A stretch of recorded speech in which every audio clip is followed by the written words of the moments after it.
il nostro museo e la nostra città. Io ringrazio moltissimo il pubblico e le autorità che sono intervenute per questa cerimonia e che interverranno. Lascerò parlare loro. Esprimo soltanto la mia personale soddisfazione per questa giornata e il mio personale onore perché il Museo Archeologico Nazionale di Adria è stato ritenuto degno di ospitare, di essere il custode per sempre di questi importantissimi reperti che vengono assegnati oggi al museo e alla città di Adria. Voglio ringraziare il pubblico, in particolare le classi del liceo linguistico, del liceo classico Bocchi Galileo e i loro insegnanti, sperando che per loro sia anche un'opportunità così di avere un po' di una lezione di educazione civica. Chiamo a dare i saluti della città il sindaco Massimo Barbolini. Grazie. Grazie. Oggi è una bellissima giornata per la nostra città, per il nostro museo. Ringrazio naturalmente tutte le autorità che sono qui presenti a certificare questa importanza. Ringrazio i ragazzi, le autorità civili e militari, Sua Eccellenza il Prefetto, il Sovrintendente e soprattutto la direttrice del museo perché veramente ci sta facendo un bel regalo oggi insieme ai ragazzi che sono venuti qui perché, come ha detto lei, questo museo è stato riconosciuto importante per accogliere questi reperti che sono stati consegnati e trovati dai carabinieri. Faccio un plauso anche ai carabinieri che hanno trovato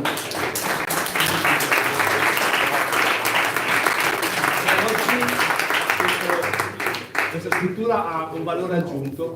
Speriamo di fare in modo che sia sempre più conosciuto e più naturalmente visitato perché è veramente una struttura meravigliosa.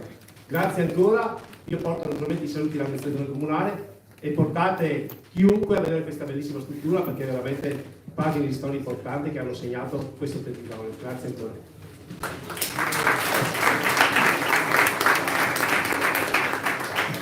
Grazie Sindaco. A nome della Direzione Regionale Musei Veneto, il dottor Daniele Ferrara, direttore della Direzione Regionale.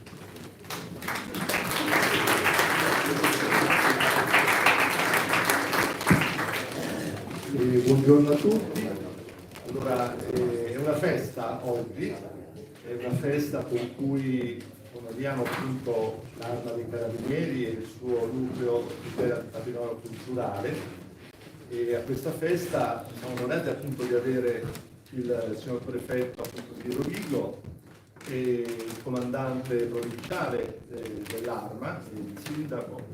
Allora, capite l'importanza, no, di questa iniziativa, anche di questo recupero. Sono pezzi, come dire, che ci introducono a tanta figuratività, tanto immaginario antico, sono interessantissimi. Poi le colleghe, come dire, ci spiegheranno, no? Anche curiosi, no? nella loro proprio costruzione formale, ma vanno anche a integrare, come dire, un tassello, diciamo così, perché la direttrice Alberta Facchi ci diceva appunto, no, che c'erano come dire, esempi ceramici qui in Adria. Adesso non mi soffermo ovviamente sull'importanza della nostra città, appunto, ma frammentari. E allora ecco che da un medesimo ambito culturale, diciamo così, provengono appunto questi pezzi, no? Che sono pezzi etruschi, pezzi apuli, pezzi greci, tutte popolazioni appunto con cui Adria era in collegamento, in contatto. Quindi e sono pezzi, come vedete, integri, no? Quindi è un tassello, come dire, di collegamento culturale, no? Diciamo, storico, fra i materiali appunto qui adriesi appunto, e il resto, ecco, della produzione artistica. Quindi particolarmente importante, ecco, inversamente appunto proporzionato, come dire, no? alla gravità, diciamo così, del reato, appunto, che i carabinieri sono andati appunto a contrastare. Qui si tocca con mano appunto ciò che viene sottratto, come dire, alla collettività, al patrimonio nazionale. Quindi ecco, è una, come dire, è una testimonianza come dire, di come appunto questo lavoro dei Carabinieri appunto possa essere utile anche appunto alla comprensione della storia e della conoscenza del patrimonio culturale. Grazie per essere qui.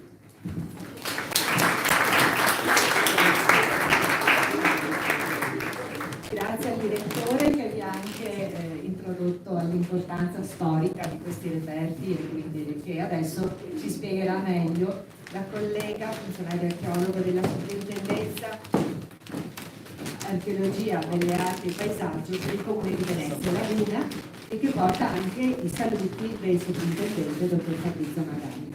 Cecilia Rossi che tanta parte ha avuto in questa avventura insieme ai Carabinieri.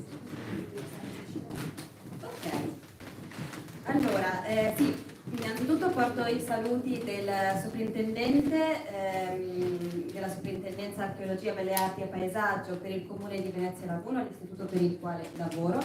Il sovrintendente si dispiace, ma non è stato possibile essere qui presente con noi oggi per una sovrapposizione di altre attività, e quindi porto i suoi saluti. Io sono funzionario archeologo presso la Soprintendenza appunto di Venezia e come funzionario archeologo fra le tante attività che svolgiamo ci sono anche le attività di supporto al nucleo tutela per il patrimonio culturale per l'analisi scientifica, quindi un supporto scientifico nella valutazione dei reperti oggetto di reato. Quindi una valutazione sulla autenticità dei manufatti e sulla valutazione della loro provenienza dal territorio italiano. E sulla base di questi due elementi sono stata chiamata appunto dal nucleo tutela per fare la valutazione dei reperti che vedete qui esposti. Vi posso dire innanzitutto che sono dei reperti autentici che provengono dal territorio italiano e afferiscono a ambiti produttivi diversi. Innanzitutto dico che non provengono da scavi di Adria, da ambito geografico vicino insomma al nostro territorio, perché altrimenti la direttrice appunto mi mangia, no? Nel senso che si tratta di materiali che, come potete immaginare, così integri, così belli, provengono da scavo clandestino. Non provengono da scavi clandestini della zona, perché dal punto di vista, e lo possiamo dire anche sulla base delle tipologie che abbiamo dei manufatti che erano prodotti in altre aree dell'ambito italico e con una diffusione per lo più circoscritta alle aree molto vicine al luogo di produzione. Mi spiego meglio. Allora, i reperti che vedete qui sul tavolo afferiscono a perlomeno due aree geografiche distinte. Il gruppo principale è costituito da questi reperti di colorazione nera che li riconoscete tutti come buccheri, quindi afferiscono all'ambito etrusco e dal punto di vista della tecnica di fabbricazione, degli aspetti decorativi, quindi le tipologie di decorazioni utilizzate dal punto di vista anche delle forme, ci parlano di una produzione dell'Etruria centro-meridionale, in particolar modo la zona di Vicenza Cerveteri, alla quale probabilmente afferiscono buona parte dei reperti che vedete qui sul tavolo di colorazione nera, quindi buccheri. Afferiscono probabilmente alla medesima area produttiva anche questi due manufatti che vedete qui, uno ve li indico perché è più semplice, questa brocca e questa coppa ansata. Perché afferiscono alla stessa soluzione? Hanno dopo magari quando farete il giro e venite a vedere più da vicino, hanno delle decorazioni che ritornano anche sulla ceramica di tipo bucchero e dal punto di vista della tipologia di impasto afferiscono allo stesso ambito produttivo dell'Etruria centro-meridionale. Diverso da questo panorama, mi sono dimenticata di dirvi, ecco, cronologia. Cronologia di questi reperti si concentra prevalentemente fra la seconda metà del VII secolo a.C. e il VI secolo a.C. Gli altri reperti che vedete sul tavolo ci parlano di un altro ambito produttivo, che è l'ambito della Puglia attuale, con una distinzione di carattere geografico e anche distinzione di carattere cronologico.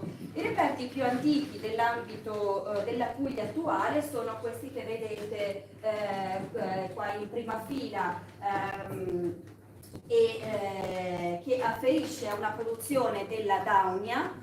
Quindi siamo nella Puglia settentrionale, grosso modo come cronologia si avvicina a quella dei reperti in bucchero che vi ho illustrato prima, quindi siamo VII-VI secolo avanti Cristo e la zona è quella della Puglia appunto settentrionale, la zona di Arpi, in particolare come confronti puntuali. Quella che vedete qua dietro invece è un'altra classica produzione indigena dell'ambito della Puglia antica ed è una trozzella apula della zona messapica in particolare, quindi siamo nella zona attuale Salento. E afferisce come cronologia ad una fase, diciamo, la trozzella ha una sua lunga fase produttiva come elemento iconico, diciamo, della produzione messapica dal VI al IV, addirittura III secolo a.C., però come cronologia io la collocherei più nella fase più antica di questa produzione. Si distaccano cronologicamente dai reperti che abbiamo descritto fino adesso questi due elementi in ceramica a figure rosse che ci parlano di una fase cronologica un pochino più avanzata, siamo nel IV secolo a.C., abbiamo due produzioni, una Apula. La Puglia, voi sapete, aveva una ampia produzione di ceramica a figure rosse, il cuore di questa produzione era Taranto, ma c'erano tante altre produzioni in tutto l'ambito apulo ed è questa che vedete qui in mezzo, mentre quell'altra brocca che è posta vicino rientra come cronologia nello stesso arco cronologico, siamo sempre nel IV secolo a.C., ma siamo di nuovo in ambito etrusco-falisco, quindi siamo sempre nella zona dell'Etruria meridionale da cui proviene la maggior parte di questi materiali. Questo dal punto di vista quindi delle produzioni che vediamo.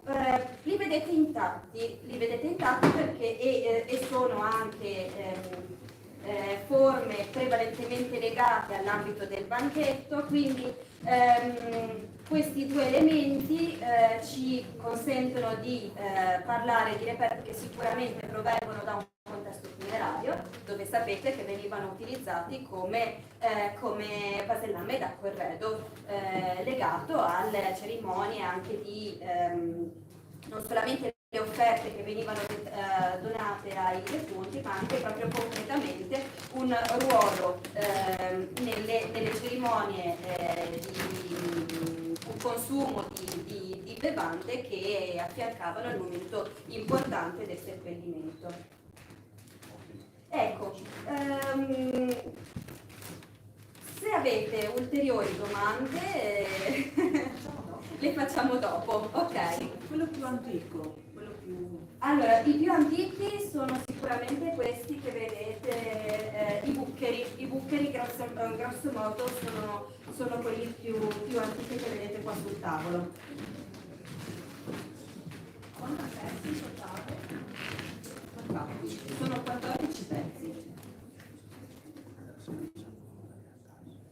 Se avete altre Esatto, io mi sono concentrata ovviamente sulla parte propriamente scientifica dell'inquadramento scientifico dei reperti. Lascio però la parola a chi. Grazie Cecilia per la bellissima illustrazione. Sì, io propongo di fare le domande alla fine, così abbiamo un quadro più generale. In particolare però, ricollegandomi a quello che ha detto il dottor Ferrara, vorrei fare notare che questa olla Daunia, quindi che viene dall'area del Gargano, ha un po' a che fare con Andria, perché proprio ad Andria e San Basilio di Ariano Nicolesi sono state trovate delle olle daune, perché questi dauni nell'età del ferro erano dei commercianti che commerciavano lungo tutto l'Adriatico, e proprio qui ad Andria ci sono dei frammenti di ceramica daunia, ecco perché ha senso questo reperto in questo museo. Abbiamo adesso l'onore di ospitare il colonnello Campora del Comando Provinciale dei Carabinieri, e io vorrei ringraziare, oltre che per questa occasione, i carabinieri provinciali e locali, anche per il supporto quotidiano. Soprattutto con il maggiore gatto, noi quando abbiamo dei dubbi dal punto di vista della sicurezza per questo museo, i carabinieri sono i primi a cui noi ci rivolgiamo per fare un passaggio in più durante la notte, quando sappiamo che abbiamo un po' le spalle scoperte, quindi ringrazio anche personalmente. Grazie a lei. Buongiorno a tutti, sono il colonnello Edoardo Campora, come poco fa detto. Io sono il comandante provinciale dei Carabinieri di Rovigo, e quindi sono in rappresentanza dell'organizzazione territoriale, cioè di chi svolge il controllo quotidiano del territorio, svolge indagini, eccetera, nella provincia di Rovigo.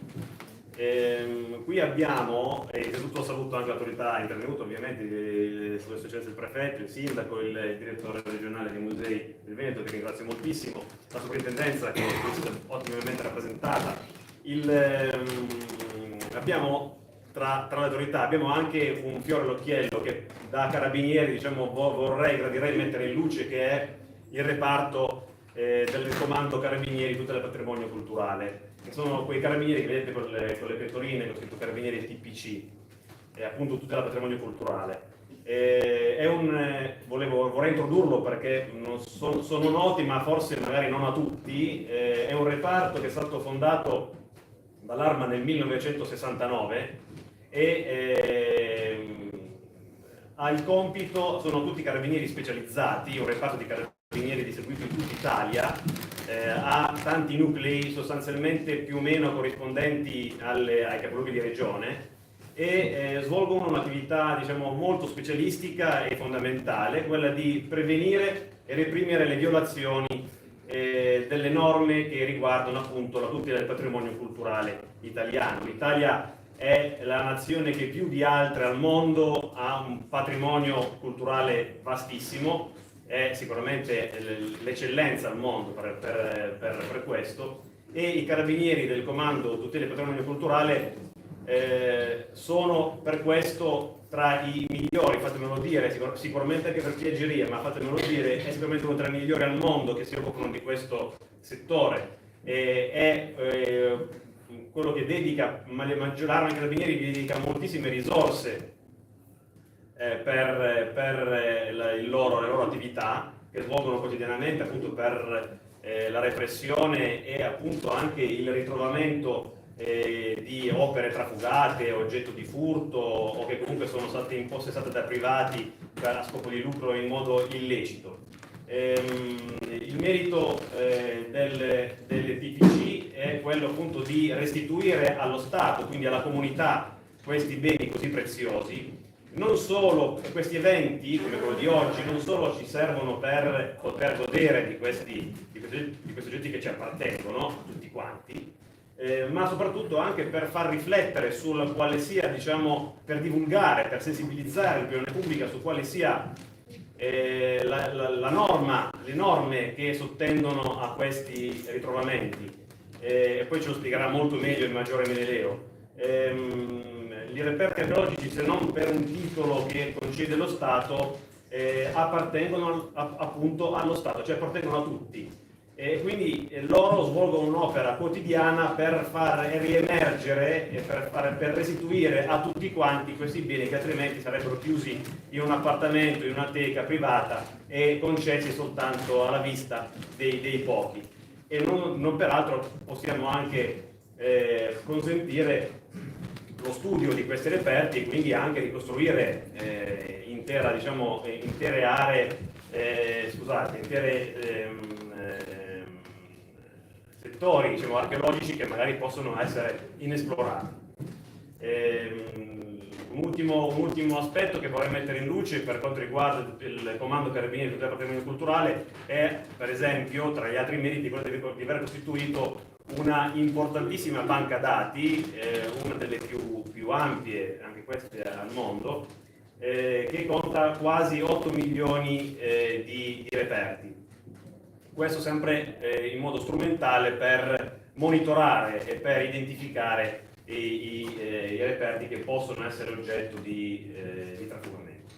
Grazie a tutti e lascio appunto la parola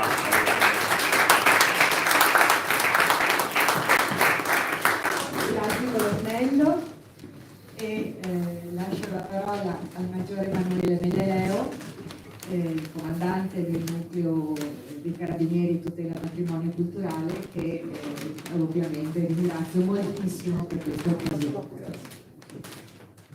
Buongiorno a tutti, è sempre piacevole e bello parlare in questi contesti, sono contesti importanti per noi perché restituire alla popolazione, a un contesto storico particolare, un contesto scientifico è sempre bello. Già negli interventi precedenti si è ben compreso l'importanza dei reperti e anche l'importanza che è un valore della comunità. Noi nelle nostre attività, nelle nostre indagini, banalmente che facciamo? Monitoriamo il mercato dell'arte, monitoriamo quelle persone che a volte anche con pochi scrupoli vendono, cercano di speculare sul bene culturale. In questo caso cosa è successo?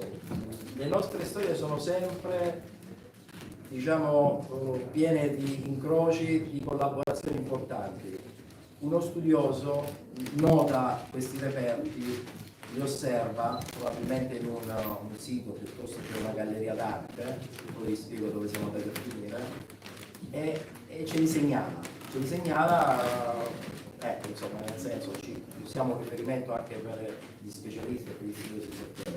Quindi c'è qualcosa che non va, quei reperti mi sembrano importanti, probabilmente bisogna verificare bene la loro legittimità.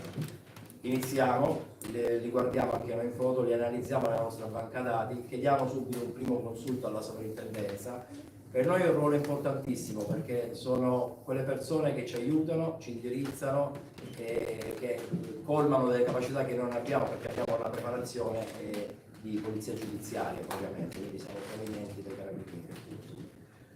Detto questo, siamo andati a controllare l'antiquario di Trieste, l'abbiamo perquisito e in questa occasione abbiamo poi ritrovato alcuni reperti, abbiamo avuto indicazioni di dove erano stati venduti, abbiamo trovato altre persone che avevano acquistato questi reperti, tutti della stessa, chiamiamola collezione, e li abbiamo anche risequestrati. Qualche curiosità, i reperti erano stati acquistati dall'antiquario all'estero, in delle aste, quindi vedete quanto in qualcosa di così antico, di così datato, gira il mondo più delle persone, no? Questi oggetti che girano, quindi provenienti dal Lazio oppure dalla Puglia.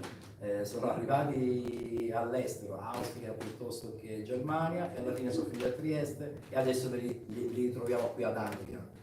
Ad Adria, alla collettività di Adria. Quindi qual è la cosa che mi piace sottolineare?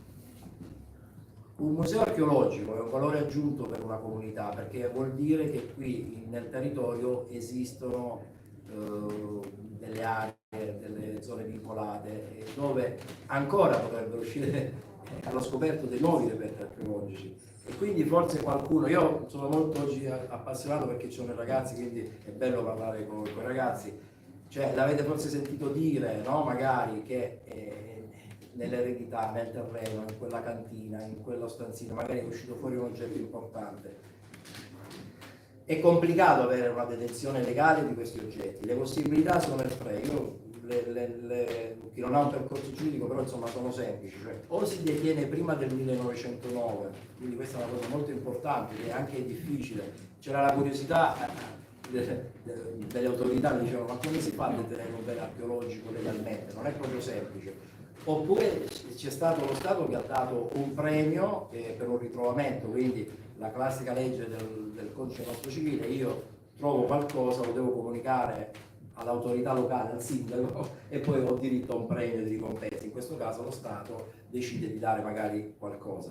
Oppure è il contributo per un'espropriazione ricevuta. Alcuni terreni lo Stato li acquisisce per interesse archeologico e dà qualcosa al privato. Quindi le condizioni sono veramente limitate. Quindi diffidate dai commerci facili, lo metto su una piattaforma, lo metto in vendita, guadagno qualcosa, perché le pene sono gravi, la ricettazione del bene culturale dal 2022 è entrato a pieno titolo nel nostro codice penale e le sanzioni sono veramente gravi, quindi veramente un invito e un'azione divulgativa che in queste occasioni facciamo sempre. L'indagine è stata abbastanza semplice e lunga perché è partita nel 2021 e sono serviti vari attori affinché ci sia stato un buon esito. Naturalmente la procura, il procuratore ci ha diretto e coordinato in modo ottimo e poi alla fine si è arrivato alla confisca e alla restituzione tecnicamente allo Stato, quindi questo è il valore aggiunto che noi ci portiamo alla fine di ogni operazione. Grazie. Grazie Matteo, anche di questa bellissima lezione assolutamente questo territorio. Assolutamente, così anche come la ricerca attraverso il metal detector dei reperti non è consentita, è un qualcosa che vale la pena sempre ricordare, perché i reperti archeologici sono beni culturali appartenenti allo Stato, ad eccezione dei 3 casi che ha nominato il Maggiore Melenato. Ecco, questa è un'occasione speciale, io sono emozionatissima, ma devo dire che il prefetto, Sua Eccellenza il prefetto di Nuzzo, oggi chiude anche perché diciamo che questa è un'occasione forse unica che abbiamo avuto da tanto tempo. Abbiamo un ministero rappresentato da 2 istituti del ministero, un altro ministero, il rappresentante di un ente locale, quindi lei prefetto assolutamente ci fa un regalo con questo intervento a chiusura e proprio grazie.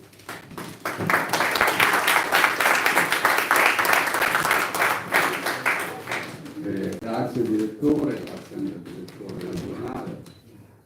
Io sono qui per innanzitutto rendere omaggio appunto a questa importantissima istituzione culturale del nostro territorio, il Museo Archeologico Nazionale di Asti. Un museo che testimonia quando la storia si è radicata in questo comune, in queste terre che erano il punto di incontro di direttrici commerciali importantissime all'epoca Etrusca, quindi dove si incontravano. Dicevo, questa terra era un punto di incontro di direttrici commerciali importantissime che vedevano appunto convergere qui mercanti provenienti dall'Italia meridionale, dalla Grecia, dal mondo, dall'altra sponda dell'Adriatico. E qui magari c'erano poi anche vie di comunicazione che consentivano il traffico di questi di prodotti anche verso il nord Europa. Quindi veramente un punto di incontro molto importante, testimoniato come abbiamo visto la settimana scorsa anche da altri, dalla presenza di altri siti che erano corollario di Asia, come San Basilio, che è appunto dove sono state trovate importantissime testimonianze di questa attività, una fiorente attività commerciale, anche di produzione.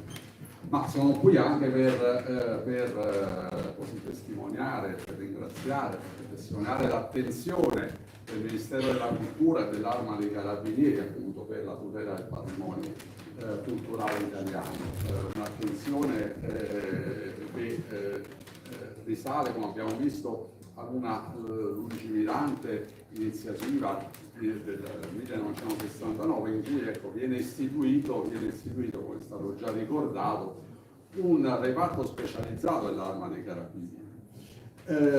Sicuramente ecco, il reperimento di reperti archeologici di interesse storico nell'ambito del mercato è una cosa credo sia molto complessa, come ci ha detto anche il Maggiore, è una cosa molto complessa perché implica conoscere quelle che sono, quella che è una rete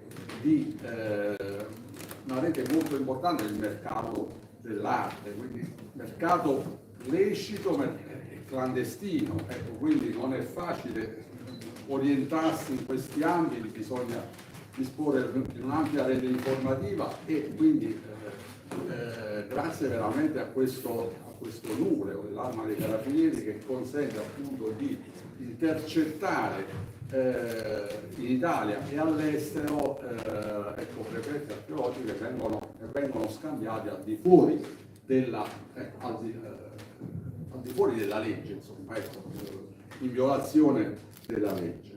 È stato anche molto interessante ecco, sentire come lo Stato italiano tutela il suo patrimonio considerando qualsiasi reperto archeologico come proprietà dello Stato, quindi c'è una presunzione appunto di proprietà dello Stato, salvo quei casi che sono stati ricordati. Quindi spetta anche un po' a tutti noi cittadini, anche a voi giovani, insomma, nel nostro piccolo magari fare qualche piccola azione per eventualmente individuare qualche reperto che non sia appunto detenuto legalmente.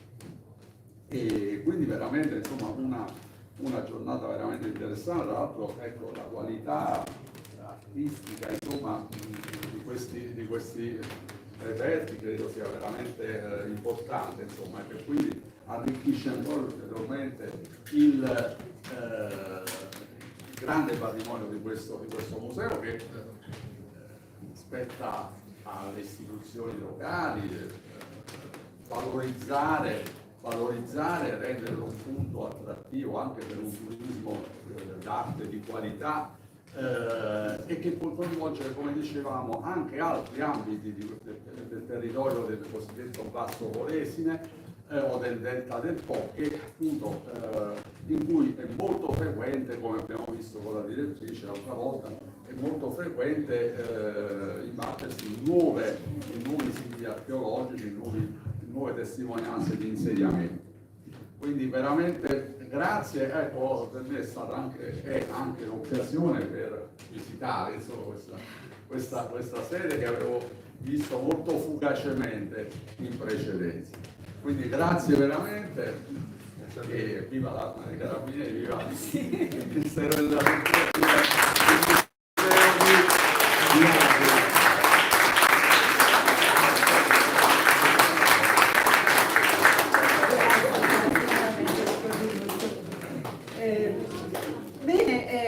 Ci sono domande? Penso tante. Non ci sono soltanto giornalisti oggi, ma ci sono anche i ragazzi delle scuole.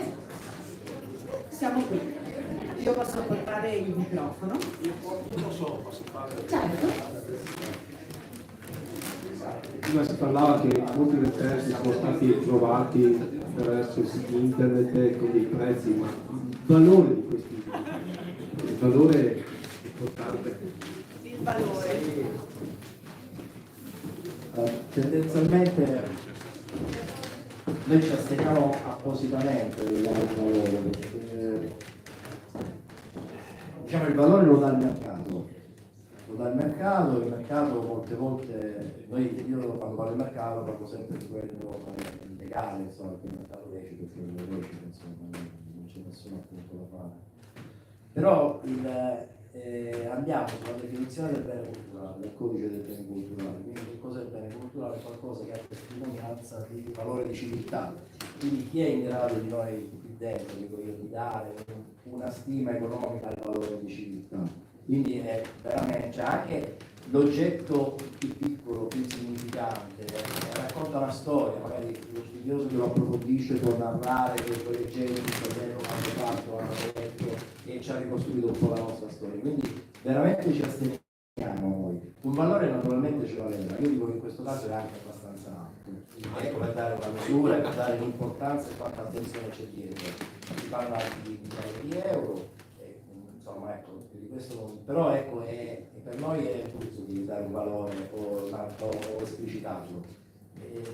Questa è una domanda di una pubblicità che c'è sempre, quindi la ringrazio della domanda, perché insomma è un punto per attirare anche questo tipo di attenzione, anche perché noi insistiamo un pochino con la riforma del 2022, ha tolto, allora, prima queste sanzioni penali erano attribuite alla ricettazione classica o al punto classico del codice penale. Con i beni culturali non c'è più l'aggravante, l'attenuante del valore, la tenuità del valore. E questo è anche in questo senso, cioè la singola, io ancora un invito per i giovani soprattutto, perché poi il mercato online è sempre che a volte fa inciampare anche persone per ingenuità, insomma, ma anche la vendita della singola moneta insignificante si risponde come se si fosse venduto il pezzo archeologico battuto all'asta e a Londra piuttosto che a New York.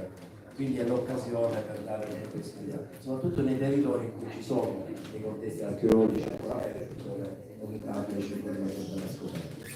Grazie. Grazie Maggiore. Altre domande? Aspetti che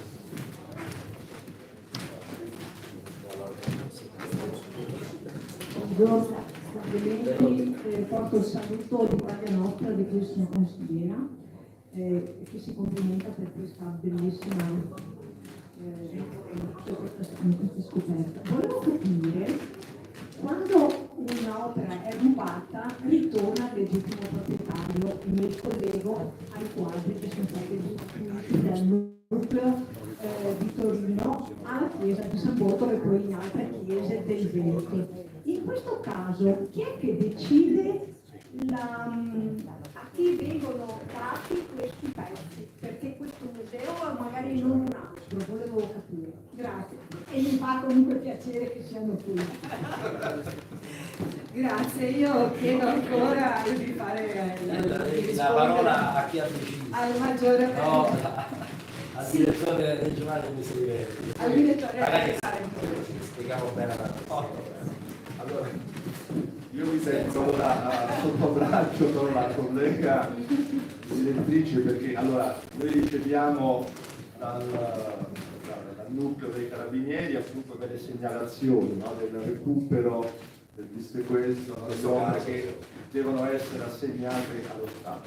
E anche qui, e insieme a noi, siamo i destinatari di queste comunicazioni, insieme anche ai colleghi della sovrintendenza. Perché sono appunto istruttorie che coinvolgono appunto questi uffici. Diciamo, i musei vengono coinvolti soprattutto nella fase finale, no? Quando occorre decidere appunto a chi assegnare. Allora noi riceviamo questa segnalazione.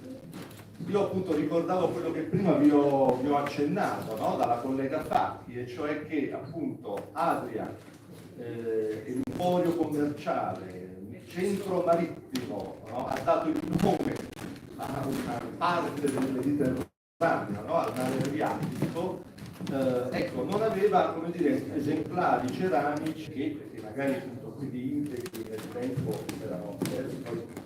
E allora ecco, mi è rimasta, come dire, in mente questa cosa, per cui quando ho ricevuto la segnalazione ho chiamato appunto immediatamente la collega Facchi e quindi ecco la decisione è stata, come dire, istantanea. Ecco. Questo era Sì, diciamo che più prosaicamente c'è stato ho qui dei buccheri etruschi e del materiale caolio messatico e magno greco. Li vuoi? No, vabbè, Stavo no. sperando, no, scherzo. Hanno a che fare con il vostro museo? Ovviamente sì.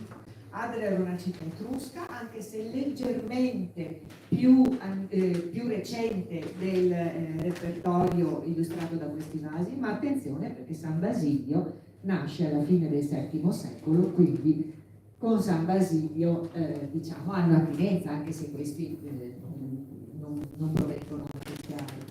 E ovviamente la storia che ci può raccontare la Puglia, quindi una regione adriatica del sud, per i rapporti commerciali dei naviganti che risalivano l'Adriatico, era una storia unica, cioè avere l'opportunità di avere questi reperti ci ha ampliato anche le storie che noi possiamo raccontare. Diciamo che le nostre grandi cartine, che dopo sono molto contenta di illustrare ai nostri ospiti, le nostre grandi cartine che fanno vedere i traffici commerciali in tutto il Mediterraneo potranno essere arricchite con i reperti che abbiamo acquisito in questa occasione.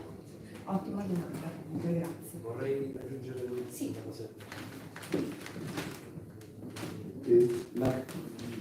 Cioè noi diciamo quando ci avviciniamo alla restituzione attiviamo l'ente regionale del Ministero della Cultura competente, quindi loro ecco poi con tutto lo studio che c'è stato dietro come ci hanno spiegato decidono l'informazione.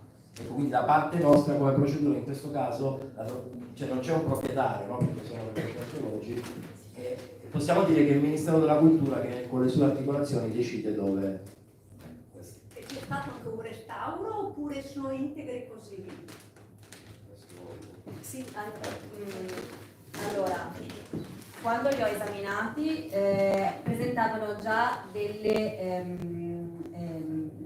restauri, quindi sono sicuramente stati restaurati per la messa in vendita. Non c'è stato alcun intervento nel momento in cui questi reperti sono stati acquisiti adesso al patrimonio. Quindi sono restauri fatti appunto proprio funzionali alla messa in vendita. In alcuni reperti si notano, fatti molto bene. Puntuali. In alcuni sono proprio integri. Sì. Questo, scusa, se puoi dire, questo dà l'idea, la loro integrità, dà l'idea anche dei luoghi, delle tombe, no? Sì, era quello che... Come sono state, come dire, violate, diciamo così, no? Esatto. Sì, era un po' quello che dicevo prima, il fatto che siano così integri e che appartengano a anche una sfera relativa al banchetto rende altamente probabile una provenienza da un contesto funerario, perché era nei contesti funerari che di solito venivano deposti integri. Certo, grazie Cecilia, assolutamente sì. E in più anche contesti funerari probabilmente coperti, cioè magari tombe a camera Certo. coperte, perché comunque i reperti che si trovano a tomba ad Adria sono completi, però frammentari, quindi bisogna restaurarli, anche se sono completi. Altre domande? Allora io concludo ringraziando di nuovo il pubblico e tutti coloro che sono intervenuti e sì, allora sì, forse diciamo che questo museo parla di molte culture, lo sapete, e parla dell'incontro tra greci ed etruschi. Allora forse il comandante Menelao ci può anticipare un'altra cosa che è già uscita sui giornali, però Diciamo che è un trasferimento vostro, no? Più che altro di Ah, sì. io l'abbiamo già restituito da Venezia, poi ci aggiorniamo.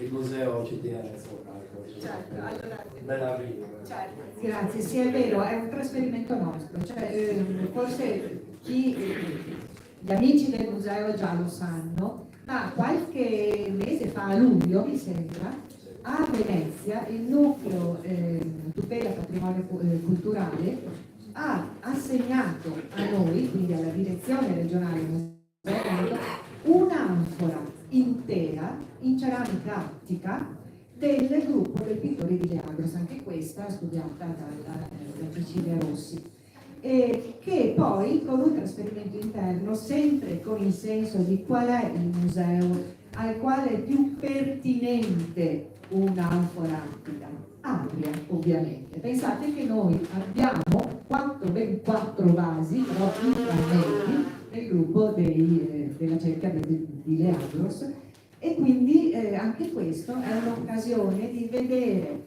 un intero, un pezzo che doveva essere anche ad Adria, insomma, che ad Adria è stato rinvenuto in frammenti. Quindi il nostro museo si arricchirà prossimamente ancora di più, attualmente è in mostra a Palazzo Grimani, quando si concluderà la mostra di Palazzo Grimani verrà riportato qui. Grazie, sì, è un ottimo ricordo. Volevo concludere con un ringraziamento speciale appunto a tutti coloro che sono intervenuti, ma soprattutto al personale di questo museo, che è da giorni, se non settimane, che organizza logisticamente ed è andato tutto bene. Vi ringrazio moltissimo per il lavoro che fate quotidianamente. Grazie.